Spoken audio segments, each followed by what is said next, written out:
Gente, vamos lá, vamos falar de um livro que vai cair no edital de vocês, que é o livro Didática do Libânio. Didática do Libânio. Tem bastante coisa nesse livro. Esse livro é um livro, lembrando sempre, né, a gente precisa lembrar, o Libânio, ele é o quê? Ele é crítico social dos conteúdos.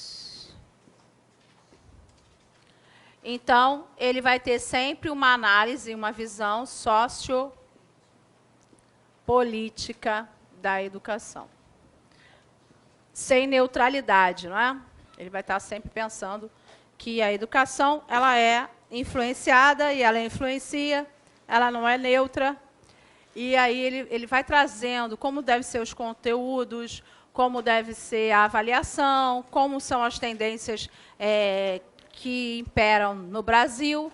E ele traz também as tendências pós-críticas, né? Aquelas que vieram depois da LDB. Então, vamos ver um pouquinho aí. A didática. O que é a didática? A didática é a ciência cujo objetivo fundamental é as estratégias de ensino e as questões práticas. Nós temos aí a didática, ela começa com o Comênio, né? A didática magna do Comênio.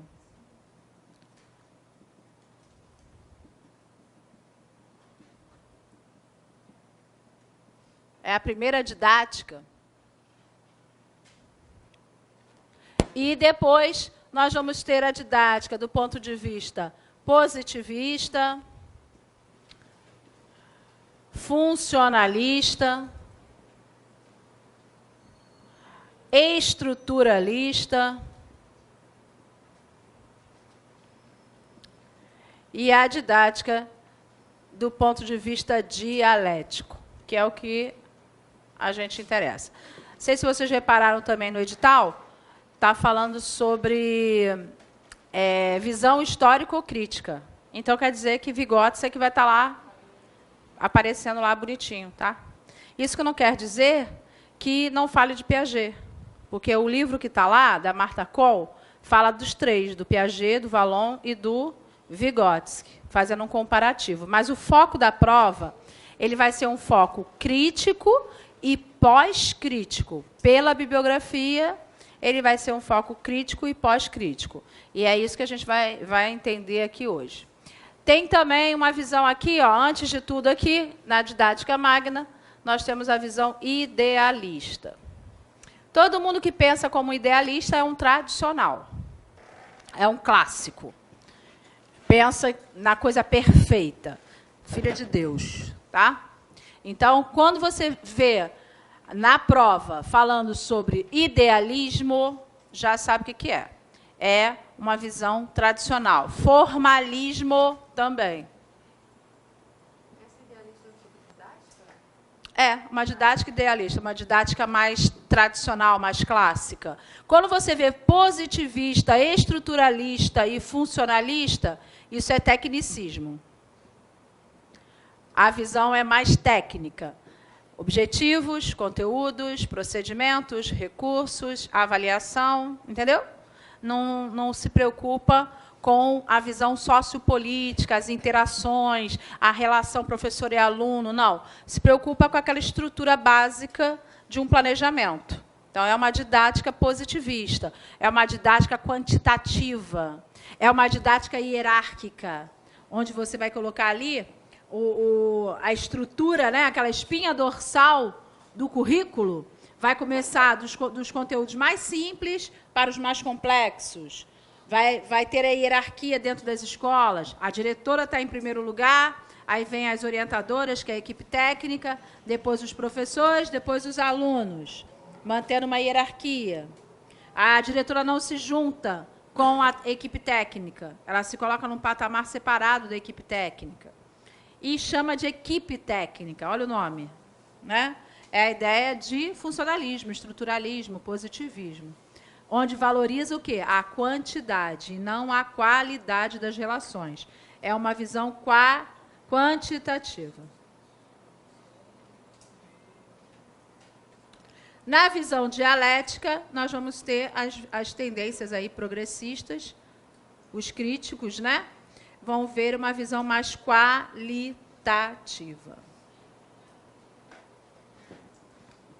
Ficou pequeno esse negócio, Jesus.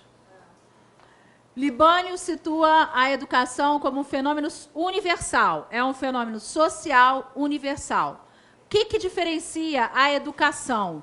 A educação daquele ponto de vista geral para o ponto de vista particular. A educação escolar, por exemplo, ela é o quê? Sistemática, não é isso? Ela é não neutra. Ela é absolutamente intencional. Ela é organizada. Ela é formal. Ela é científica.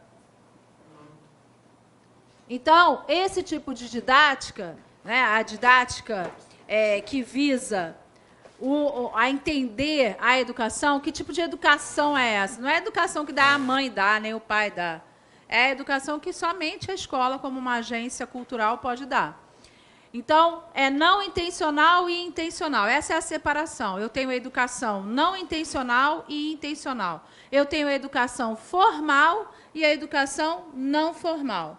Aquilo que a família faz com as crianças é a educação o quê? Não formal. Aquilo que a gente dá na escola é a educação o quê? Formal. A educação, ele faz uma diferença entre educação, instrução e ensino. Educação é uma coisa, instrução é outra e ensino é outra. Vamos ver a diferença aí, porque é isso normalmente que cai nas provas, tá? A educação é o conceito amplo, sintetiza como a modalidade de influências e inter-relações que convergem na formação da personalidade social. Então, a educação é uma instituição social.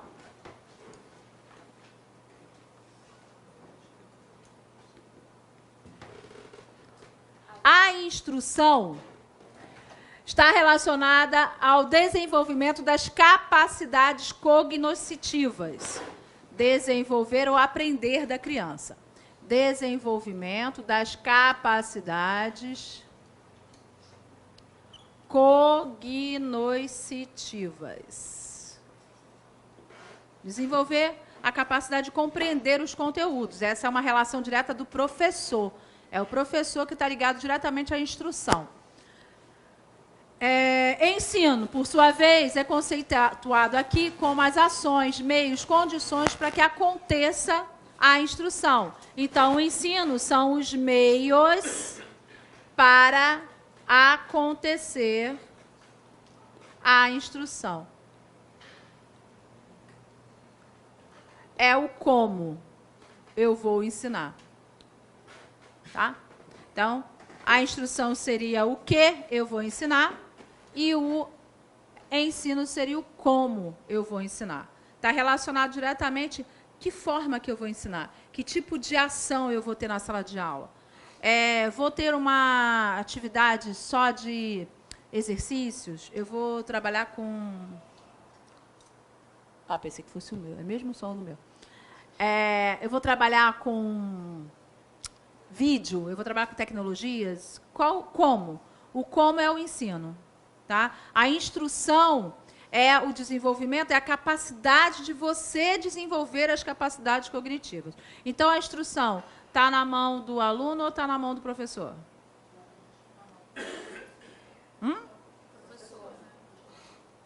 Lê o conceito. A instrução está relacionada à formação e ao desenvolvimento das capacidades cognitivas mediante o domínio de certos conhecimentos. É o aluno.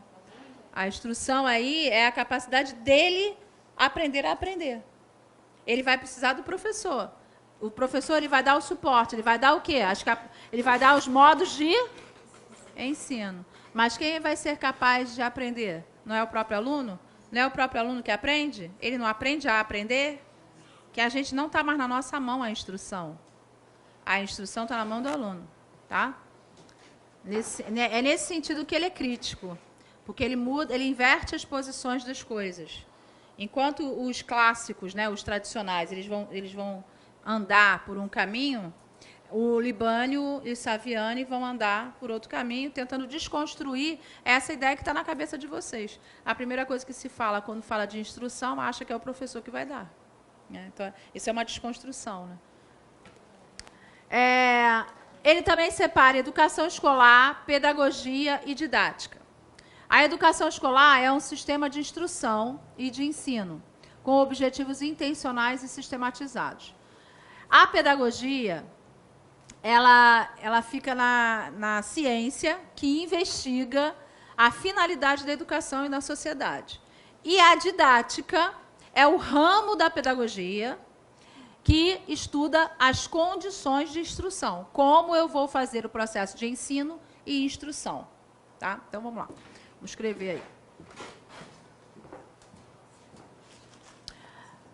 Esse livro é um livro bem técnico, tá? Então, ele não é um livro assim de leitura suave. Então, vamos lá. Pedagogia,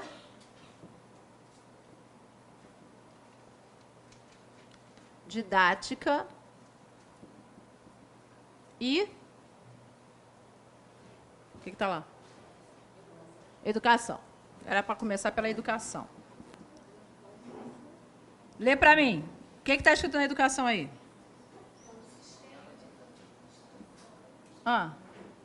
Vai, gente, lê com vontade.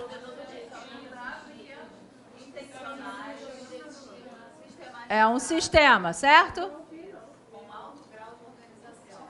É um sistema organizado, intencional. A didática é o ramo da pedagogia. Responsável pelo quê? Pelos processos de ensino e instrução. Quando você lê instrução aqui, você lê isso aqui, tá? Que aí fica mais fácil. Tá? Porque aí vocês não tiram. E a pedagogia é a ciência, né? Essa ciência é o quê?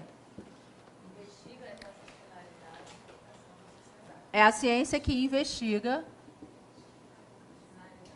as finalidades da educação.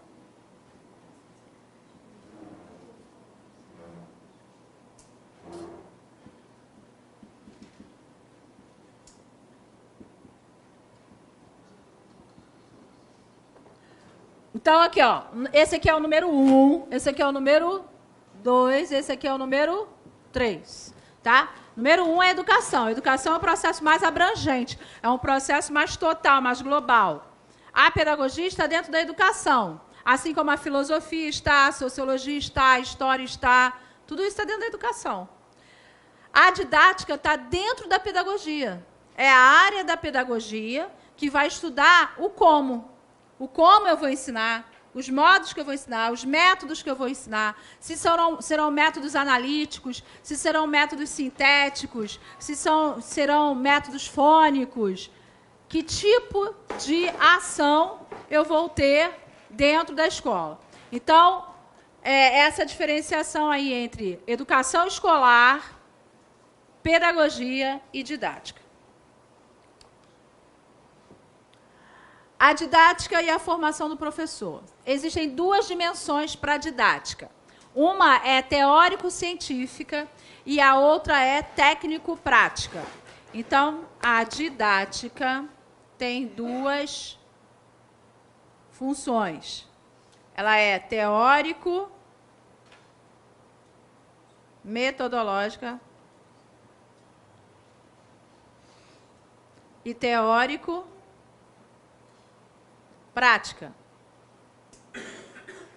Isso quer dizer o seguinte, que a gente precisa ter uma gama...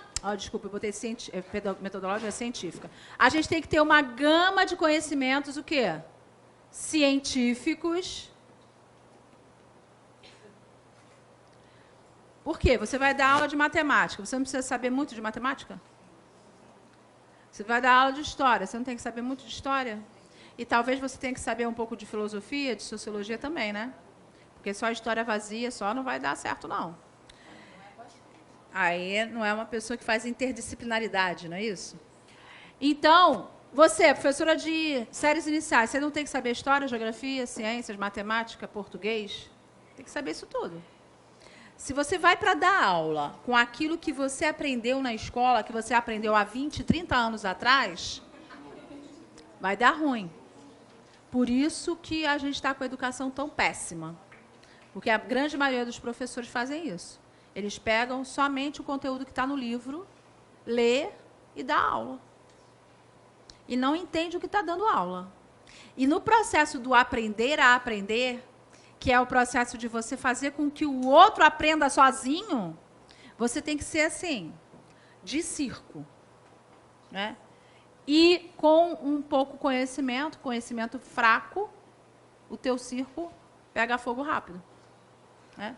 Você não consegue ter uma didática que vá alcançar o entendimento do aluno. Porque para o aluno entender a tua matéria, você tem que entender a lógica que ele está usando.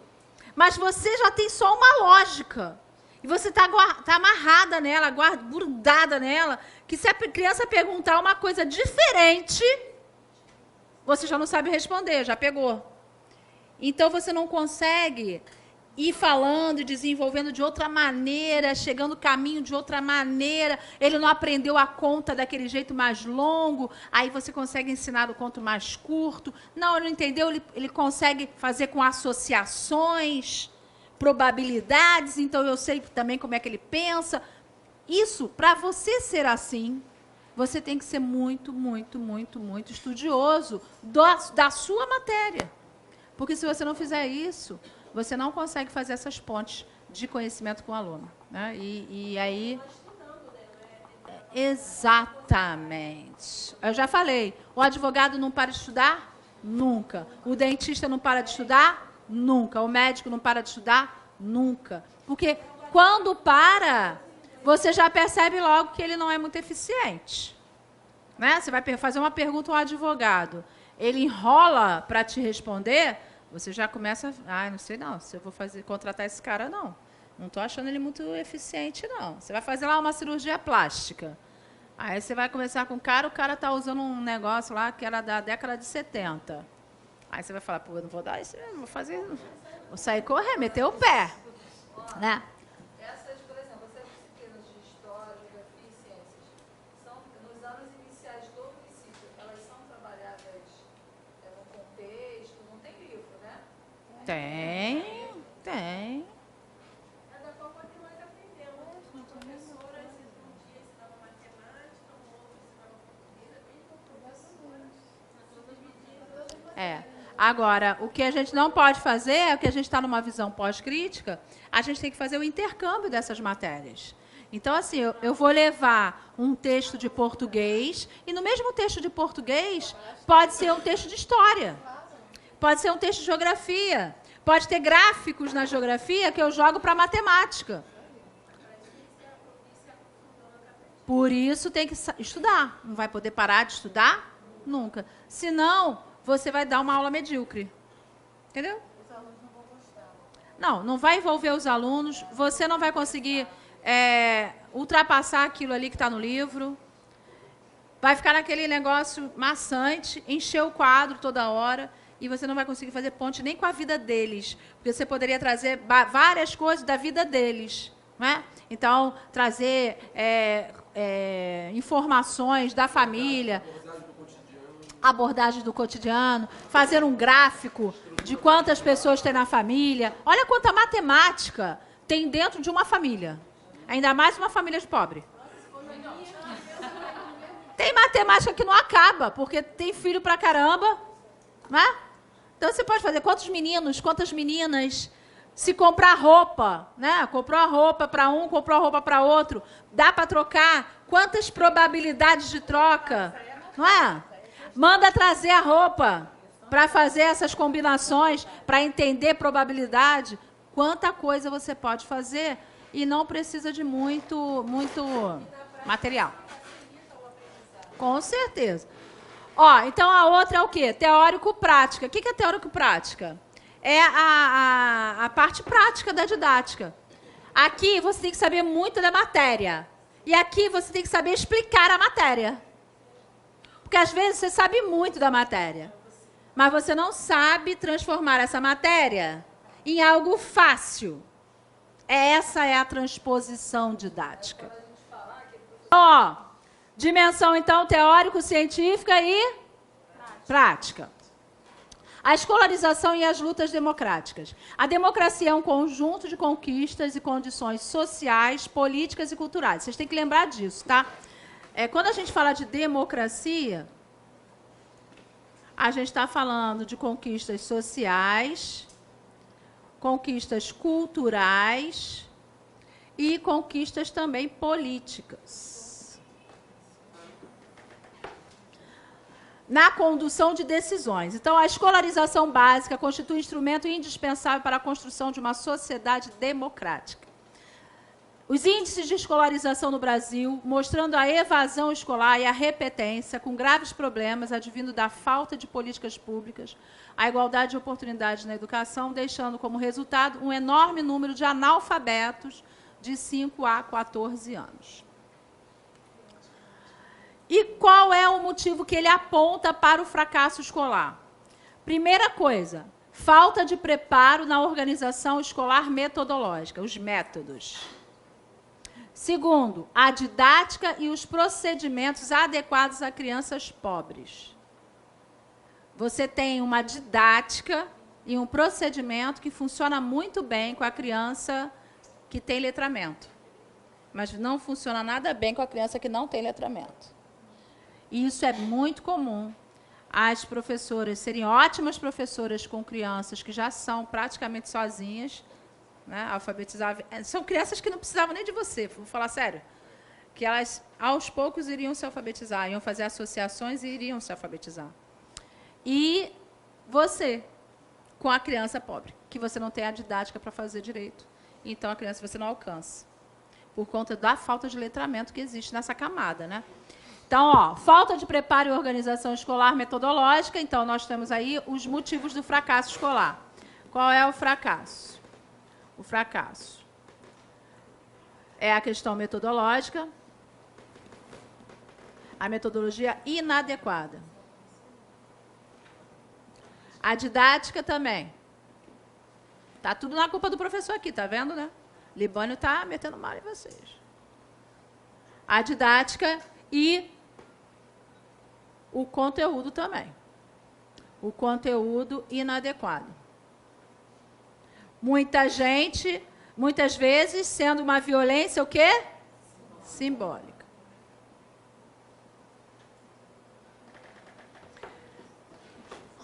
Tarefas da escola pública. Desenvolver capacidades, habilidades e atitudes. Desenvolver a escola pública. Precisa desenvolver capacidades, habilidades e atitudes. Isso aqui está dizendo o seguinte: capacidades conceituais, habilidades procedimentais e atitudes atitudinais. São aí é a tipologia de conteúdo, né? Isso chama tipologia de conteúdo. Então, o autor ele faz uma lista de tarefas simples que devem ser feitas nas escolas públicas. Entre elas, proporcionar a escola gratuita nos primeiros 8 anos de escolarização. O livro dele foi escrito há bastante tempo, então ele ainda está com 8 anos. Hoje a gente não tem mais 8 anos, né? Hoje a gente tem escola pública obrigatória e gratuita dos 4 aos 17 anos. Assegurar a transmissão e a assimilação de conhecimentos e habilidades. Assegurar o desenvolvimento do pensamento crítico e independente. E oferecer um processo democrático de gestão. Então, ó, ele usa muito essa palavra, que para alguns autores é uma palavra o quê? Ruim, né? Transmissão. Transmissão. Para ele diz o seguinte, não tem outra palavra para explicar o que o professor está dando aula. Quando ele está dando aula, ele está transmitindo conhecimento. Se ele estiver transmitindo conhecimento com uma didática adequada, o aluno vai absorver esse conhecimento, já que o aluno é que é responsável pela própria instrução. Então, não tem problema nenhum a assimilação para ele, tá? A transmissão para ele. Então, só que tem que ser algo ativo. É um processo de transmissão, mas que precisa estar interligado com a assimilação. Não adianta eu transmitir e ninguém entender absolutamente nada. Então, tem que ser uma transmissão diferenciada. A didática como atividade pedagógica são temas fundamentais da didática. O objetivo, só que ele não coloca só como objetivo, ele acrescenta como objetivo sociopedagógico, conteúdos, princípios didáticos, métodos, as formas organizadas de ensino, a aplicação de técnicas, o controle e a avaliação da aprendizagem. Então, esses seriam os elementos da didática. Componentes do processo didático. O processo didático está centrado na relação o quê? Ensino-aprendizagem. Podemos aí, daí, determinar os elementos. O que constitui a didática?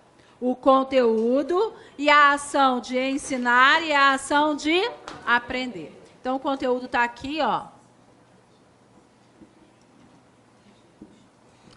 A ação de ensinar e a ação de aprender. Ok? Desenvolvimento histórico. Agora vai falar um pouquinho de história. Vocês já tiveram uma aula falando desses tópicos históricos, então eu vou falar só para vocês lembrarem, mas não precisa ser anotado isso, tá? Vamos lá. Século XVII. Estamos iniciando no século XVII, a idade o quê? Faça o favor de me responder. Século XV, século XVI era a idade antiga. Século XVII marca o quê? A idade? Só tem 3 idades, gente, pelo amor de Deus. Moderna, né? E a idade o quê? A outra, contemporânea. Final do século XIX, início do século XX. Então, século XVII, estamos em que idade? Moderna. Moderna. Então, o comênio é de que tempo? Moderno. Didática magna. Começa a se estabelecer os princípios científicos. Lembra que a idade moderna ela é científica? Lembra disso? E a contemporânea é o quê? Tecnológica. E a antiga é o quê? Religiosa. Tá? A finalidade de conduzir a felicidade era o que o Comênio falava. Desenvolvimento natural do homem.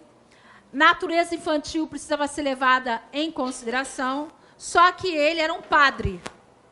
Então, ele falava isso tudo da didática, uma didática moderna, comparada à didática do jesuíta. Entenderam? Era moderna, comparada à didática do jesuíta. Mas se comparar com a didática de hoje, era tradicional, tá? Mas isso aqui é uma coisa legal, ó. Conduzir a felicidade eterna com Deus. Aí já revela quem ele é, né? Já, na hora que fala isso, que a didática deveria conduzir a felicidade eterna com Deus, aí tu já vê qual é a linha dele, né? Qual é a linha que ele está puxando. Mas isso confunde bastante nas provas, tá? Quem sabe que ele É. Porque olha só, ele diz assim, ó, o ensino deve seguir o curso da natureza infantil. Aí não parece uma coisa mais escola nova? Né? Aí confunde por conta disso, porque ele está dizendo aqui da essência, que são 2 caminhos que a gente pode ter, não é? A gente ou escolhe o caminho da essência, ou escolhe o caminho da existência. Então, dentro do período moderno, nós vamos ter esses 2 aqui, ó, 2 lados do período moderno. Um que é essencialista, entende que a criança nasce com uma série de potências e que essas potências naturalmente vão fluir, que ela já tem o inatismo, que ela já tem aquelas competências inatas, que já vem com o nascimento dela, é tudo a priori, nada a posteriori. Então, não se importa muito com a experiência vivida. Se importa mais com o que ele tem de legado. E os valores estão ali dentro também. A moral é muito valorizada. O legado da família, passado de geração em geração, é muito legalizado. Legalizado não. É muito valorizado. Então, essencialismo é a ideia de que a gente já tem tudo a priori. Existencialismo, você é uma tábula rasa. E tudo que você tem é uma construção ao longo da sua vida.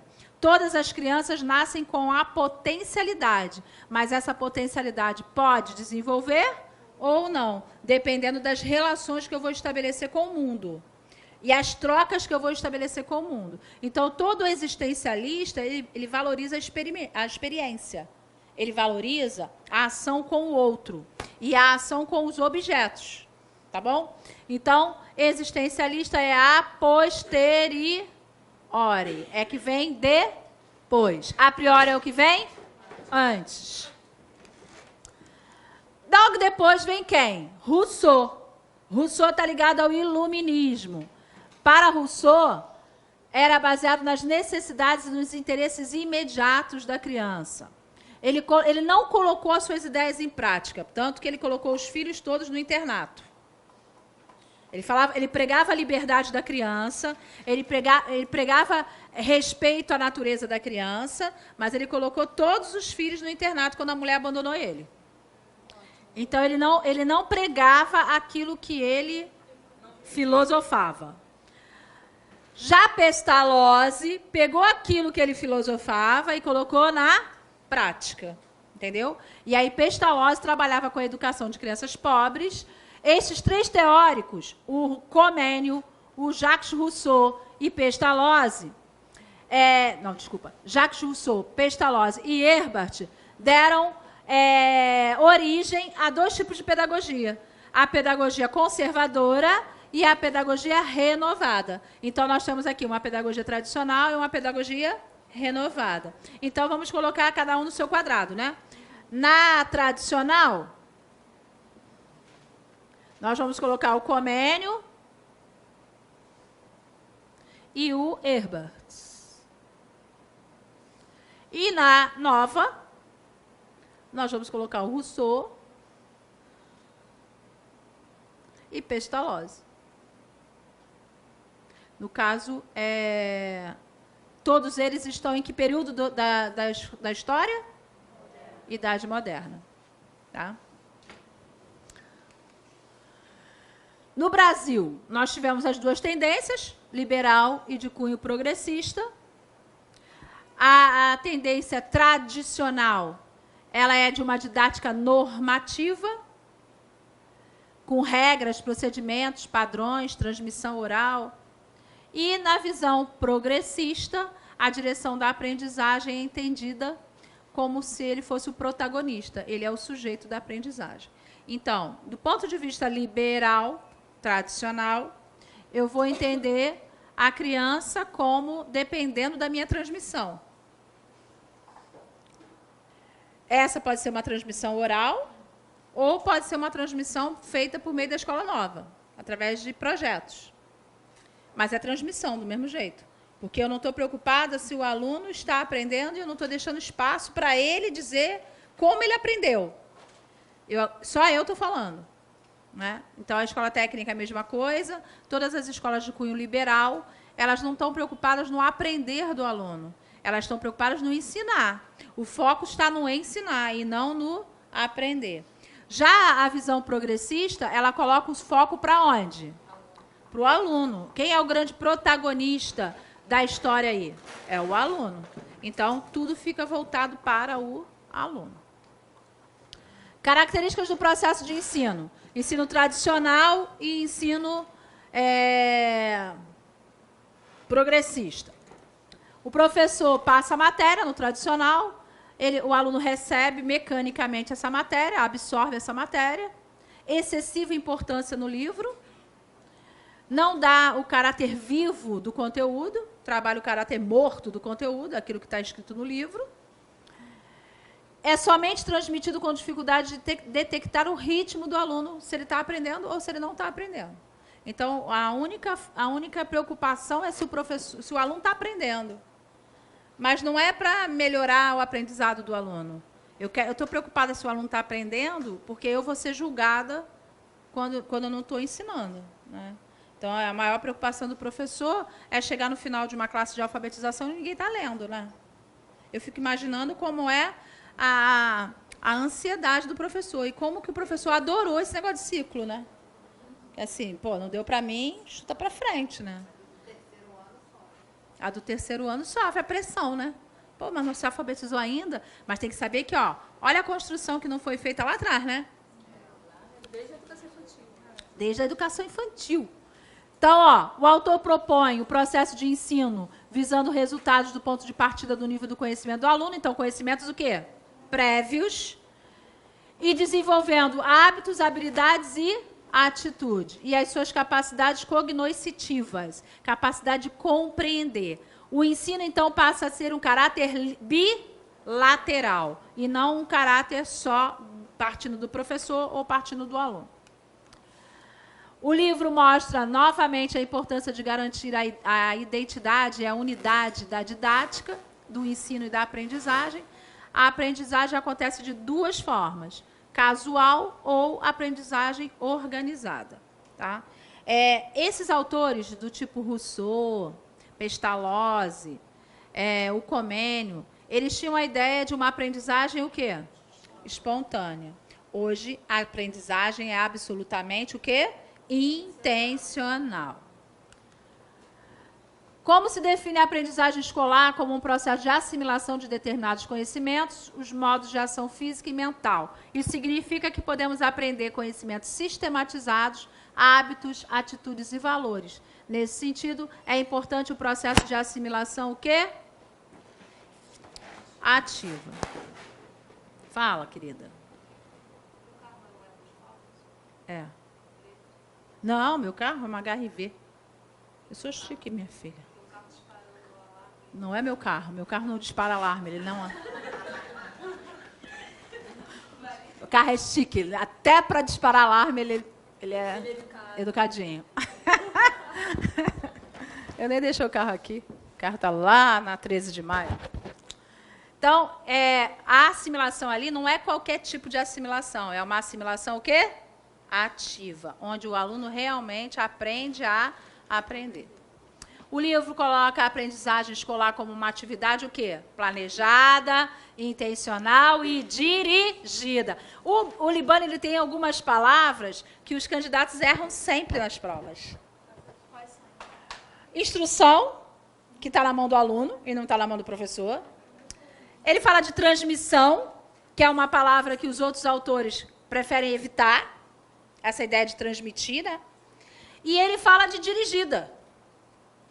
Atividade dirigida. Ele diz que não entende como que pode ser um professor que não dá atividade dirigida. Porque se eu sou um lugar que é intencional, eu tenho que ser mediador. E se eu sou mediador, eu dou atividade dirigida. Entendeu? Então, intencional, planejada e dirigida. 3 funções inseparáveis do ensino. Isso também é importante vocês saberem. Quais são as funções do ensino? Organizar o conteúdo para a transmissão.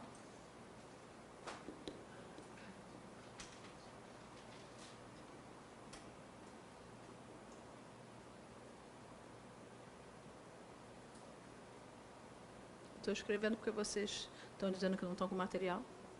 Ajudar os alunos na possibilidade de aprender, ajudar a aprender. E dirigir, olha aí o dirigir. Dirigir, olha a outra palavra que também o pessoal foge. Dirigir e controlar. Mas não é controlar o aluno, é controlar o quê? a atividade do professor para o objetivo da aprendizagem do aluno. Então, assim, dirigir e controlar a didática, nesse caso aqui, as funções do ensino, dirigir e controlar a atividade docente.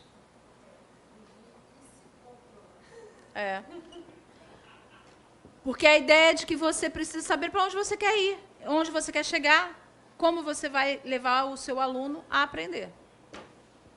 Mostra também a unidade necessária entre ensino e aprendizagem, que não pode se deslocar, né? Está ali nas setinhas lá. O trabalho docente, ele precisa ser ativo e em conjunto, professor e aluno, e há 5 momentos da metodologia de ensino na sala de aula. Primeiro momento, orientação inicial dos objetivos do ensino-aprendizagem. Segundo, transmitir e assimilar a matéria nova. Terceiro, consolidar o aprimoramento dos conhecimentos, habilidades e hábitos. Aplicar esses conhecimentos, hábitos e habilidades e verificar a avaliação dos conhecimentos e habilidades. Por que eu não verifico a avaliação dos hábitos?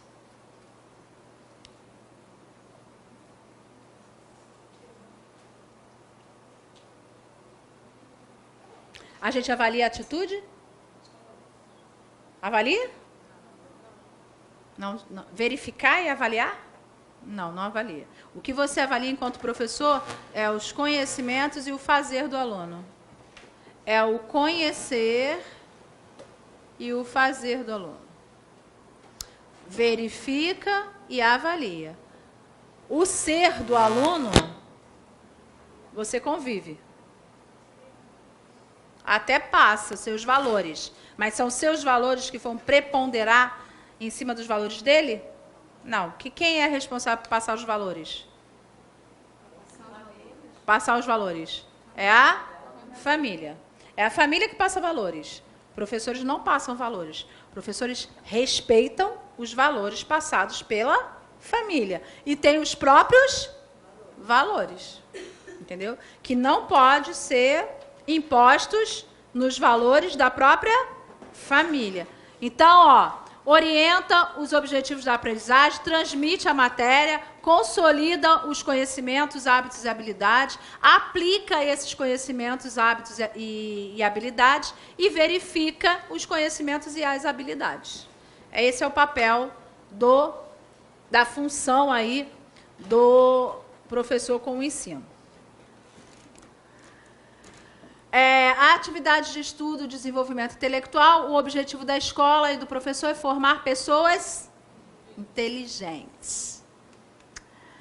Algumas formas de estudo ativo. Como é que eu posso fazer esse estudo ficar ativo? Que é o que ele propõe. Exercício de reprodução, testes rápidos para verificar a assimilação e o domínio da habilidade. Tarefa de preparação de estudo. Tarefa de fases de assimilação da matéria e tarefa de consolidação e aplicação da matéria. Quando cai na prova, cai isso. Quais são as formas do estudo ativo de Libânio?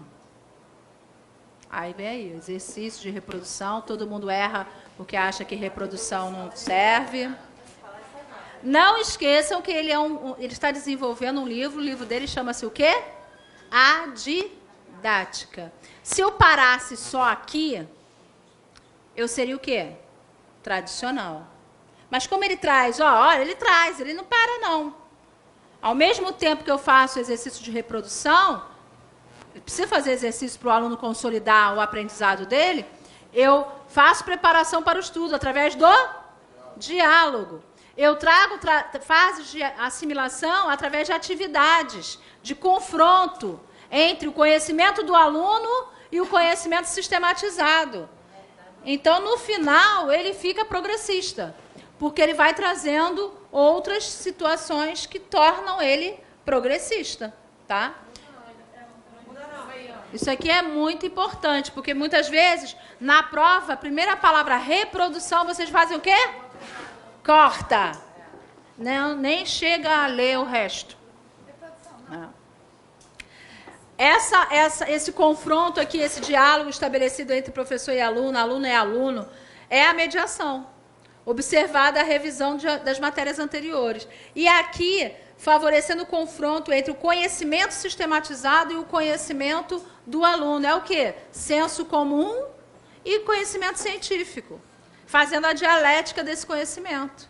Então, ele tá ali mostrando no passo a passo ali, do estudo ativo, o mediador, o conhecimento dialético, ele está mostrando a visão progressista, está tudo ali dentro.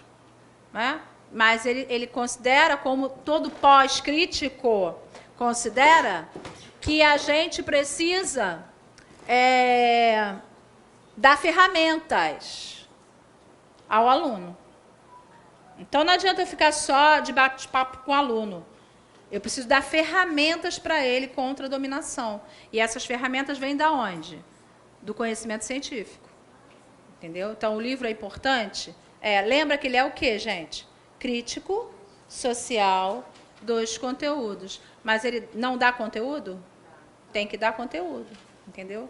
É diferente essa visão aí. A importância dos objetivos. Os objetivos são fundamentais. Há 3 referências fundamentais na formulação dos objetivos. Primeiro, eu tenho que levar em conta valores e ideias da legislação educacional, conteúdos das ciências e necessidades e expectativas da sociedade. Então, valores, ideias da legislação educacional. O que vai estar traduzido aqui? O Plano Nacional de Educação. Conteúdos básicos das ciências. Será que tipo de planejamento aqui? Meu plano de quê? Plano de ensino.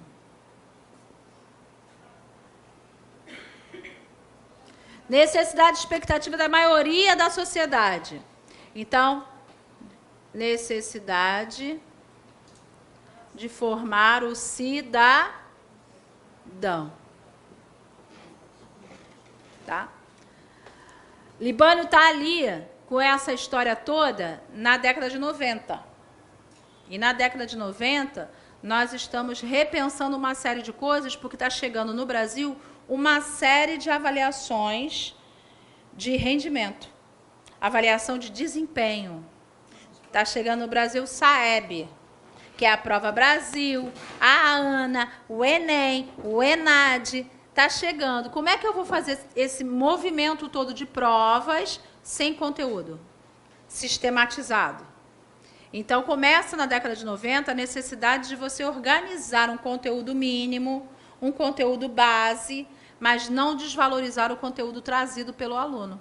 Então, essa coisa da dialética, ela vem por essa discussão. Tá bom, mas a gente não quer mais ficar preso no livro didático, como era o tecnicista.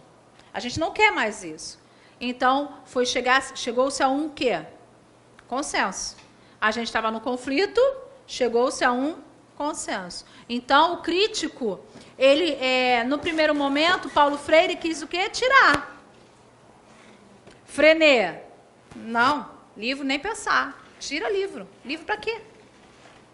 Primeiro momento foi isso, tira.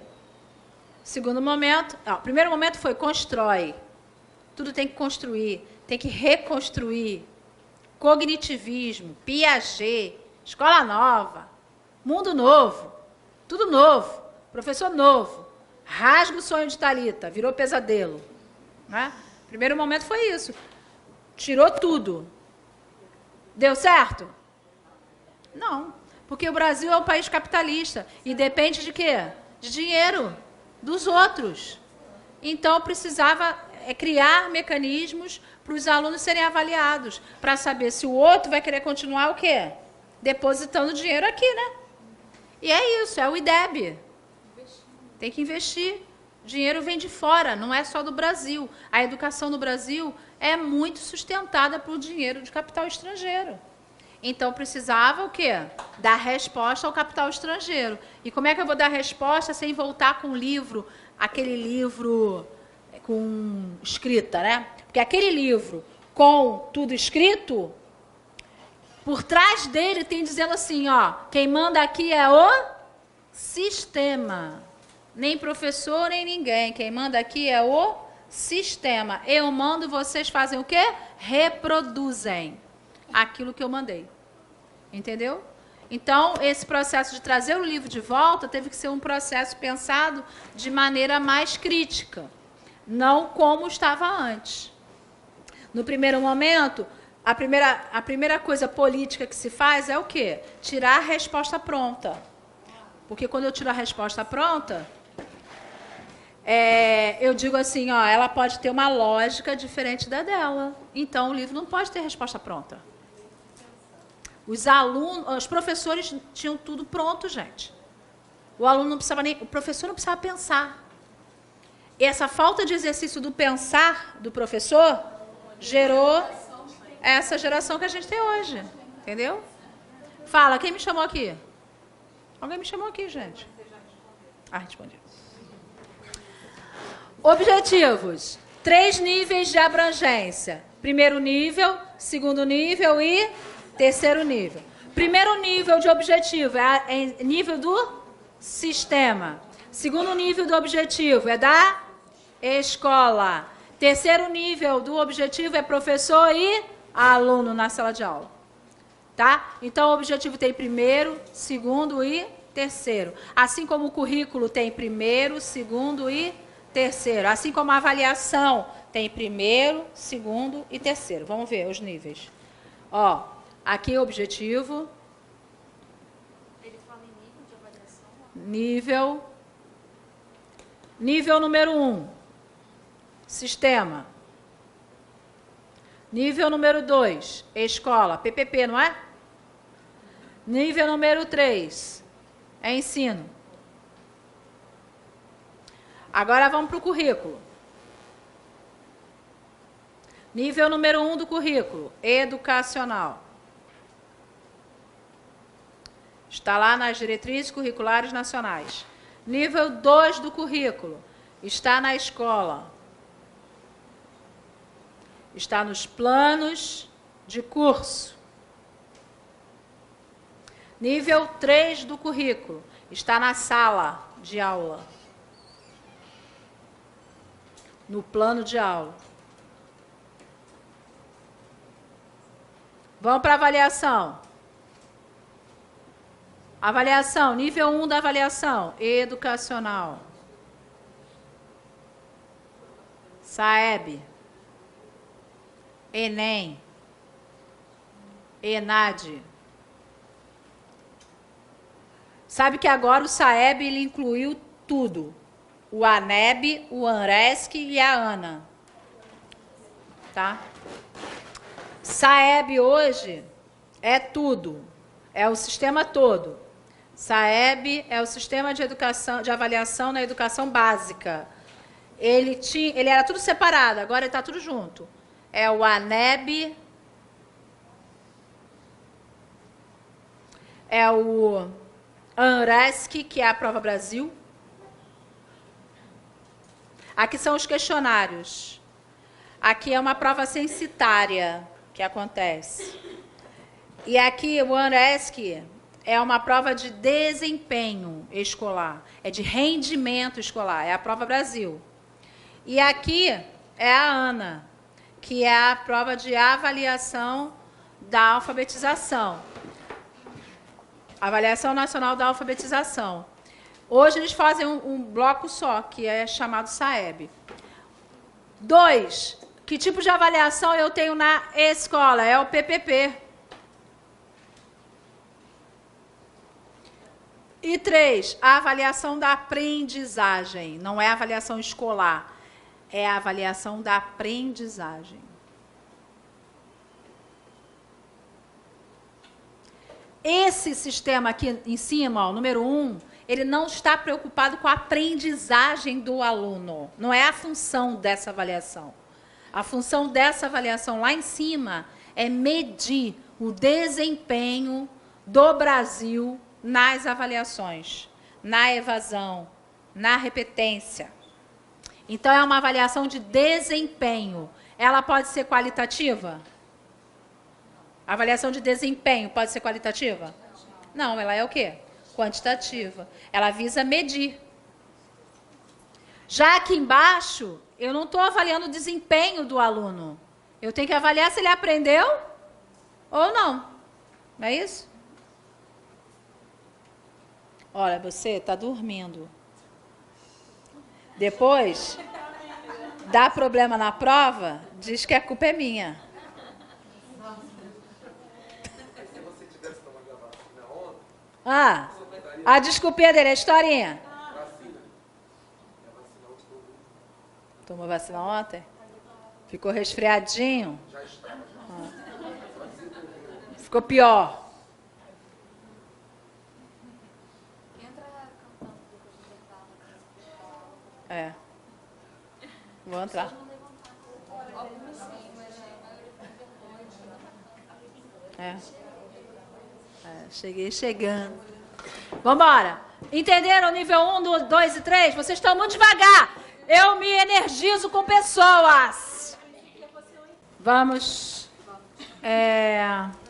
Objetivos educacionais destacam colocar a educação no conjunto das lutas democráticas, oferecer todas as crianças, sem nenhum tipo de discriminação cultural, racial e política, assegurar a todas as crianças o desenvolvimento máximo de suas potencialidades, formar alunos com capacidade crítica e criativa, formar convicções para a vida futura, institucionalizar os processos de todas as formadoras da realidade escolar, quer dizer, envolvendo todas as faces da escola, né?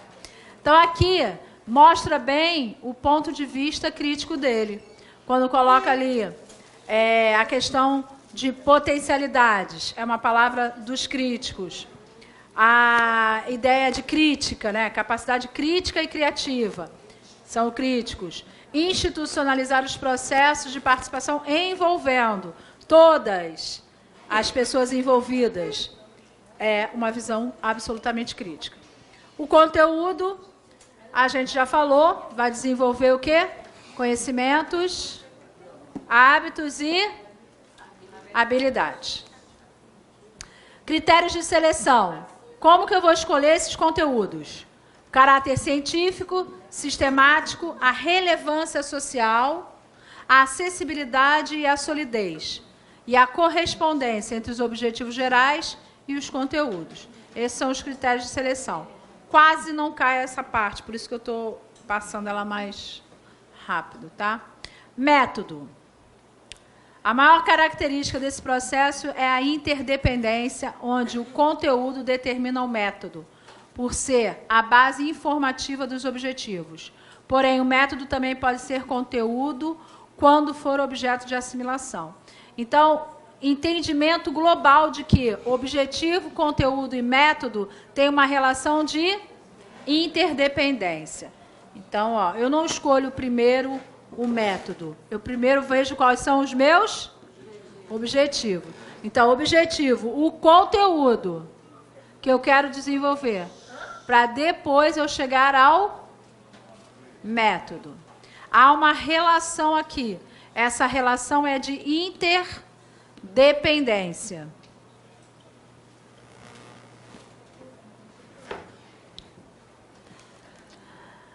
Lucchesi é a pessoa que ele cita na didática para falar de avaliação, ele chama o Lucchesi. Ele desenvolve uma teoria em cima da avaliação de Lucchesi, que é diagnóstica. A avaliação diagnóstica, ela tem uma característica inicial. Ela é aquela avaliação que eu faço no início do processo, não é? Verificar, qualificar e também ter uma apreciação quantitativa. Cumpre a função de pelo menos 3 funções. A função pedagógica, didática, a função diagnóstica e também uma função de controle. Novamente, são palavras que as pessoas acabam errando na prova. Por essa função de controle. Para Lucchesi, a gente tem que ter função pedagógica, função diagnóstica e função de controle. Porque vai controlar o quê? Os resultados da aprendizagem. para poder intervir. Então, essa palavra controle aqui está no sentido de acompanhar. Né? Acompanhar de maneira criteriosa. Não é acompanhar só, tem que ter dados. E esses dados são sempre o quê? Olha a outra palavra que a pessoa erra. Apreciação o quê? Quantitativa e qualitativa. Ó. Qualitativa aqui. Nós não vamos trabalhar com quantidade na hora de qualificar. A gente vai ter uma atividade qualitativa. Tá? Então, ó, com isso, diversos momentos de ensino e avaliação têm a tarefa de verificar a qualificação e apreciar de maneira qualitativa a avaliação e o aprendizado do aluno. Então, é Lucchese, a avaliação diagnóstica. Quais são as palavrinhas do Lucchese? O Lucchese também está no edital de vocês, né? O Lucchese está no edital de vocês para filosofia e está para avaliação também. Na filosofia, ele divide as tendências pedagógicas em redentora, reprodutora e transformadora. Vamos comigo aqui. A redentora vai ser o quê? Tradicional, escola nova. E o que vai ser a reprodutora? Tecnicista. E quais vão ser as transformadoras? Libertadora, libertária e crítico social. Só que ele não usa essa terminologia. Essa terminologia aqui é do Libânio. Ele usa essa. Redentora, reprodutora e transformadora. Tá bom? A avaliação em Lucchese. Quais são as palavrinhas mágicas aqui? Ó? Tem o diagnóstica. Ela é avaliação acolhedora, amorosa, diferente da Jussara. A Jussara Hoffmann vai falar de avaliação conscientizadora, problematizadora, investigadora. O pessoal tem que vender livro, né, gente? Tem que mudar as palavrinhas para vender livro. Eu vou colocar a avaliação vitalizadora. Né?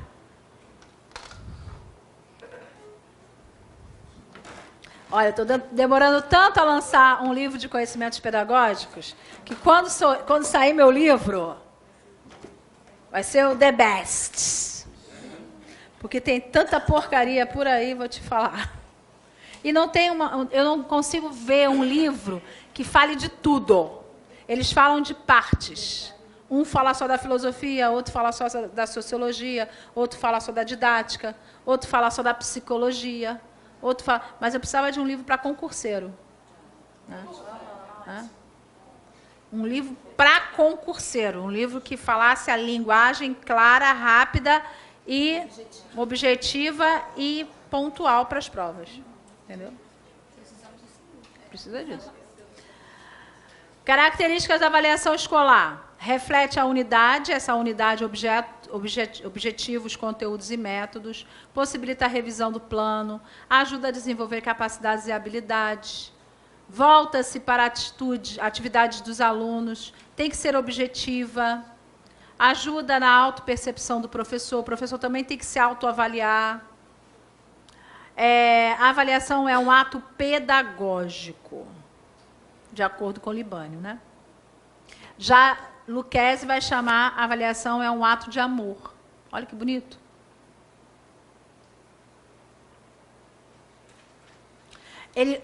O Lucchese, ele fala de entrega.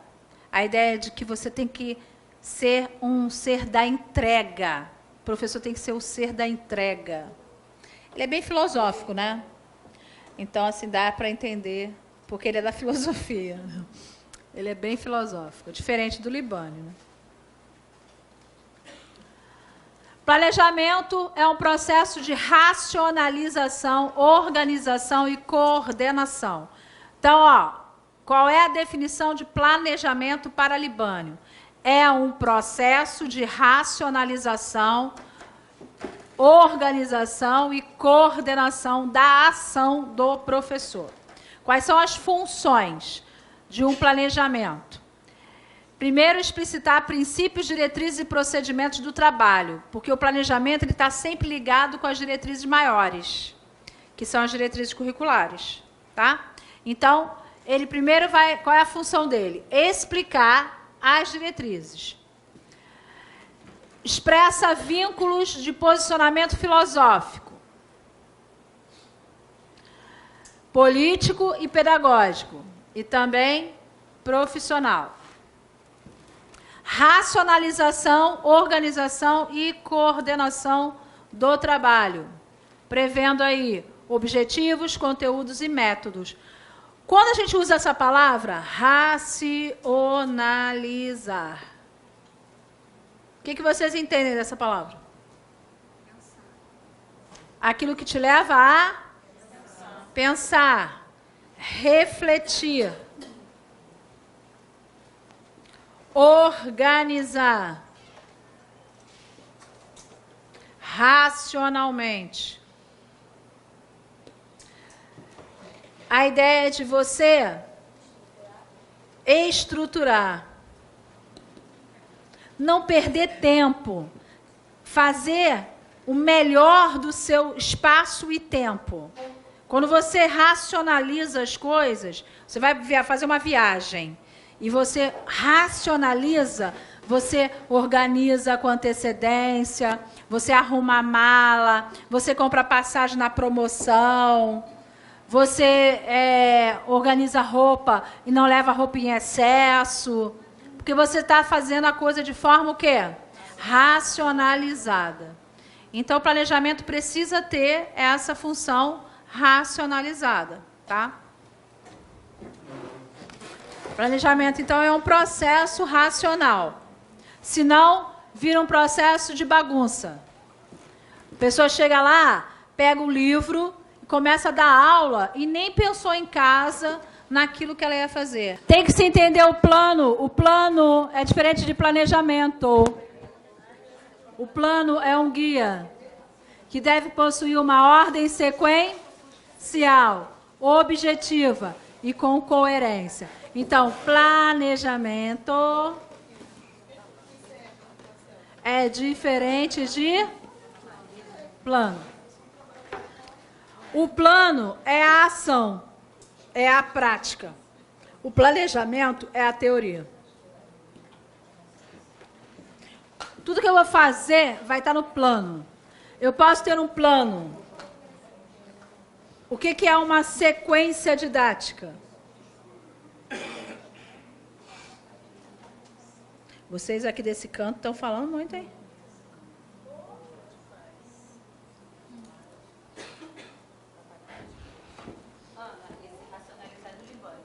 É, Libânio. É, Libânio. Pode apagar o racionalizado?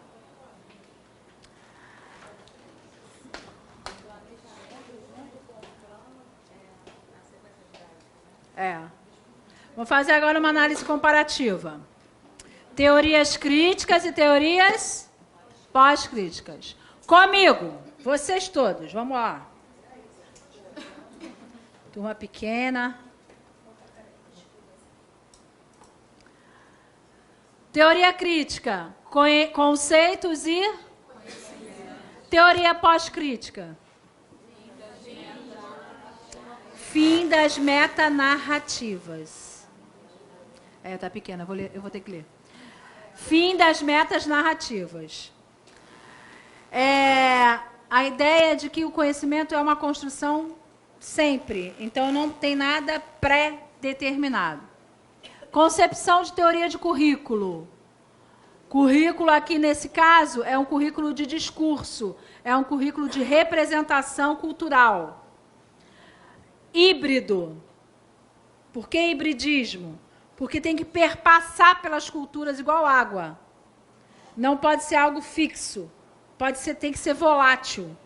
Porque se não for volátil, você não se adapta às diferenças que existem entre todos os campos. Na tua sala de aula, um ano você está com um grupo de alunos, outro ano é outro grupo de alunos totalmente diferente. Um ano você está com uma diretora, outro ano é outra diretora, é totalmente diferente. Um ano entra uma coordenadora nova, no meio do ano entra outra coordenadora, no final do ano entra outra. Então, se não tiver essa capacidade de ir se adaptando e de forma híbrida e entendendo como é que está o processo, não dá para viver no mundo contemporâneo, porque vai ficar doente. Conceito como trabalho, cultura, identidade, subjetividade, discurso, gênero, raça, etnia, sexualidade. Não se fala mais de luta de classe. Luta de classe é uma visão crítica, mas não é uma visão pós-crítica. Emancipação e libertação, representação e incertezas, multiculturalismo.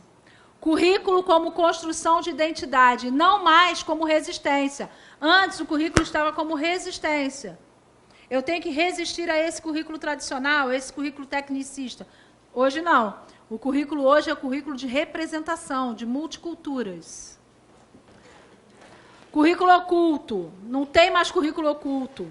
O currículo como construção de identidade, tudo fica relativo. O que é certo? A cartesiana era uma realidade tradicional.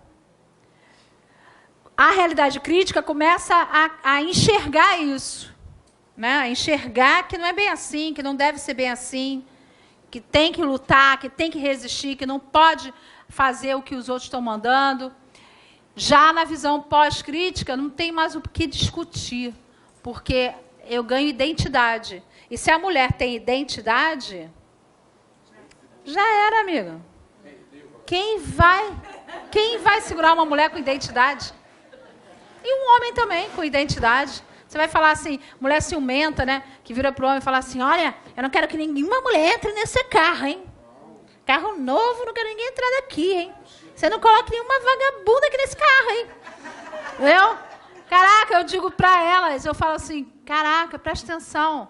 É melhor você levar essa coisa com mais leveza. Porque vai entrar no carro. Entendeu? Você querendo ou não, vai entrar no carro. O fato é que você cria tanto problema, tanta barreira, e o proibido é gostoso. Entendeu? Então, para com isso. Tenha autoconfiança, confia no seu taco. Confia em você. Entendeu? Então, não faça... Entenderam a diferença, gente? Eu queria que vocês entendessem a diferença da crítica e a pós-crítica. Ele já está aqui, ó. Ele pulou. Ele não era, não. Ele era crítico. Na década de 90, ele era crítico. Hoje, ele é pós-crítico. Total pós-crítico. Eu vou mostrar. Pós-crítica. Lucchesi também.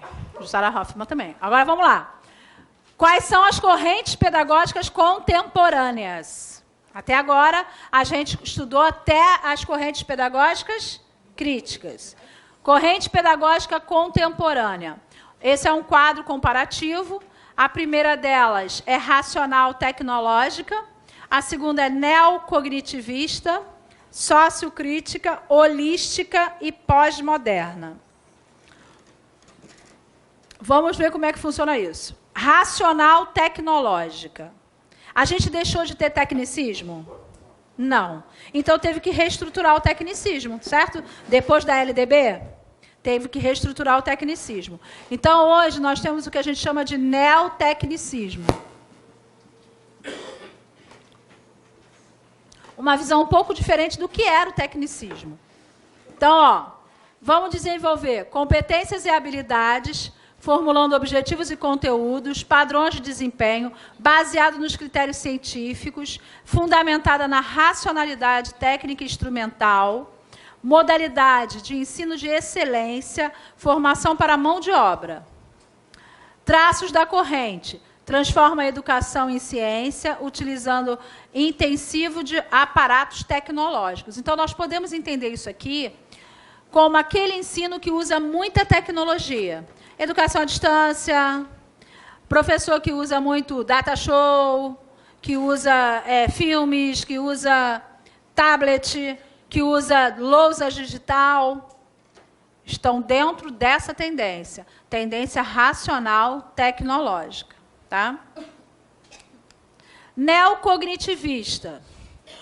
Inclui correntes que introduzem novos aportes de aprendizagem, de cognição e inteligência. Resultado de ação sobre o mundo e a interação com os outros. A visão é socioconstrutivista, introduz com mais vigor o componente social dentro da aprendizagem, a preocupação com novos modelos e processos cognitivos. A neurociência está aqui dentro. Enquanto antes a gente tinha só uma preocupação das particularidades do cérebro de uma pessoa, hoje a gente entende que o cérebro tem padrões. E esses padrões, eles determinam a aprendizagem. Então, na neocognitiva, é a ideia de você entender as partes do córtex, né? A entender todo o processo que faz para aprender e as inteligências múltiplas. Porque passou a entender que não existe uma inteligência só, existem inteligências múltiplas. Sociocrítica. Característica neomarxista, acentuada por fatores sociais e culturais, incluem cultura, ideologia, currículo oculto, linguagem. O aluno aprende na inserção crítica, participativa da sociedade, da cidadania. A escola, ela se torna uma escola como uma função transmissora, mas da cultura. Fortalecimento cultural. Integra política e integrações das minorias, então vai falar muito de etnia, de culturas, de multiculturas, e é um currículo de significação, é Vygotsky. Então, Vygotsky ele foi trazido daqui para cá. Nem todo mundo foi trazido daqui para cá. Quem estava aqui, que não foi trazido para cá? Piaget, Vallon, não foi trazido para cá. Vygotsky foi trazido para cá porque, mesmo ele estando no tempo histórico de vida, 1930, a mentalidade dele e tudo que ele desenvolveu é bem à frente do tempo dele, né? Então, a gente consegue encaixar as ideias de Vygotsky numa visão pós-crítica, mas já não consegue encaixar Piaget numa visão pós-crítica, por conta do individualismo do Piaget. Piaget trabalhava o indivíduo, o sujeito, e não os sujeitos. E hoje a gente está aqui, ó, não é híbrido, não é multicultural, não é todo mundo junto e misturado, não é parceria, não é rede. Então, todo mundo que não cabe dentro da conectividade não pode entrar aqui. Nós estamos dentro da conectividade, ensino por conexões, parceiros. Tá? E, então, as teorias sociocríticas. Tem a teoria curricular crítica, com as características neomarxistas, as teorias históricos culturais, que são do Vygotsky, as teorias socioculturais e as teorias de ação comunicativa. A ideia é que o diálogo também se tornou um ponto importante aí, né? A teoria da representatividade. E as teorias holísticas. Uma realidade de visão de totalidade, total, integração total, equilíbrio dinâmico, holístico. A visão de macrodisciplina. Projeto